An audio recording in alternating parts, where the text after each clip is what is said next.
Seperti apa nih? Perkembangannya ya untuk sampai hari ini yang bisa saya update ya dari kemarin itu ya mungkin keadaan ibunya yang lebih membaik ya menurut keterangan rumah sakit. Oke. Dan ini kan dikatakan sebelumnya anak ini sudah mulai dirangkul ya forensik, dan juga sudah psikologi dan juga PPPA Kementerian Pemberdayaan Perempuan dan Perlindungan Anak sejauh mana sudah berkoordinasi dengan pihak kepolisian. Ya kami kemarin sudah berkoordinasi ya sama baik dari seluruh stakeholder yang terkait dari Bapas, dari Kementerian PPA, setelah itu dari Apsifor ya, dari KPAI juga gitu ya. Semuanya sedang bekerja ya. Kalau kami dari tentang penanganan hukumnya ya proses sudah berjalan juga ya, kami juga sudah berkoordinasi intensif dengan kejaksaan.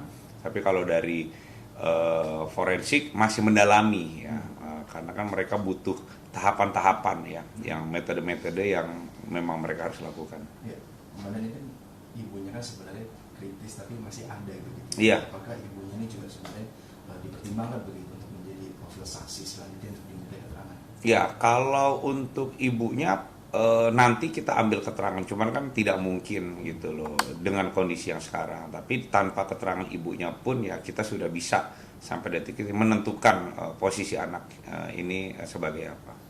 Petunjuk-petunjuk apa yang didapat dari pemeriksaan terhadap 5 saksi sebelumnya, mungkin apakah menggambarkan hubungan keluarga yang seperti apa, mungkin kondisi emosional anak ini, apakah sudah ada petunjuk-petunjuk yang menggambarkan? Kalau dari saksi-saksi, karena saksi-saksi kan orang luar semua ya, security dan lain-lain ya, dan bukti petunjuk pun CCTV ya, yang bisa mereka lakukan ya hanya apa yang mereka lihat dan mereka dengar gitu, itu aja.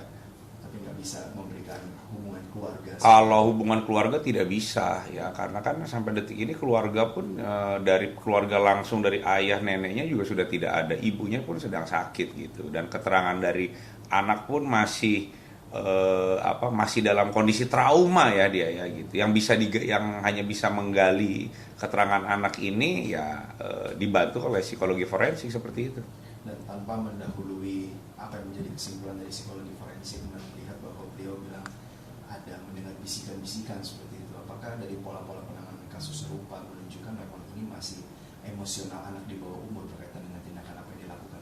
Ya kalau terkait masalah kejiwaan ya kami nggak bisa gitu menyimpulkan gitu tanpa ada ahli yang memang di bidangnya, yaitu psikologi forensik seperti itu gitu ya. Jadi ya sementara masih menunggu hasil psikologi gitu, karena kan ini anaknya jelas pelaku tunggal ya, pelaku tunggal anak di bawah umur.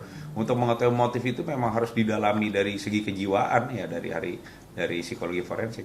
Dan apakah tindak lanjutan hukum untuk anak ini seperti yang kita tahu, bagaimana penanganan di bawah umur, atau mungkin nanti ada tambahan khusus seperti pembinaan atau dan lain sebagainya seperti apa? Ya kami sampai detik ini yang menjalani proses penyidikan ya, proses penyidikan normal ya, sampai nanti berkas kita kirim seperti itu. Update mengenai kondisi dari ibu, apakah dokter dari di mana ibu dirawat tersebut komunikasi intens untuk memberikan gambaran kapan bisa memberikan keterangan, atau mungkin kondisi terbarunya seperti apa dan sakit apa sih sebenarnya ibunya? Ya karena ibunya kan dia diserang pakai senjata tajam ya, yang jelas banyak darah yang keluar gitu, sampai dengan informasi rumah sakit juga melakukan transfusi darah gitu seperti itu. Jadi untuk bisa menanyai dan meminta keterangan ya nanti akan diberitahu oleh dokter gitu. Tapi sementara pun juga prosesnya masih berjalan normal, karena kita juga sudah tahu duduk perkaranya seperti apa. Dan apakah ada rencana untuk olah TKP lagi, melihat bahwa mungkin ada yang perlu didalami lagi dari rumah tempat kejadian perkara tersebut? Ya sementara sampai sekarang olah TKP lanjutan ya kemarin, nanti jika memang ada olah TKP kembali kami akan update.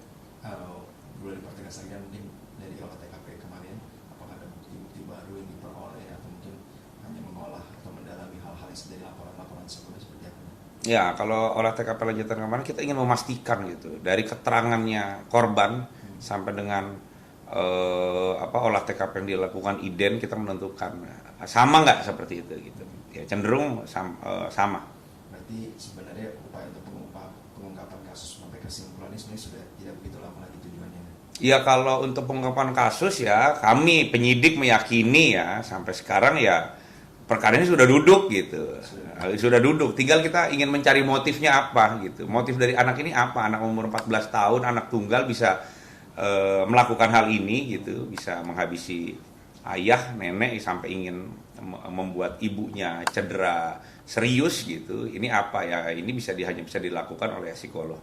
Dan untuk penanganan daripada anak korban ini, apakah sudah didampingi oleh psikolog forensik ataupun mungkin boleh keluarga-keluarga yang baik itu sepupu, mungkin bibi, paman dan lain sebagainya boleh mendampingi atau masih seperti apa? Yang mendampingi adalah psikolog, ya psikologi forensik ya, apsifor. Kalau kami didampingi apsifor. Ya, tapi kalau keluarga ya mendampingi. Kemarin ada dari keluarga dari ayahnya mendampingi juga datang gitu. Ya. Tapi yang sesuai dengan mekanismenya adalah apsifor. Izin sebagai penutup kesimpulan mengenai perkembangan kasus ini sejauh mana dan targetnya seperti apa, silakan.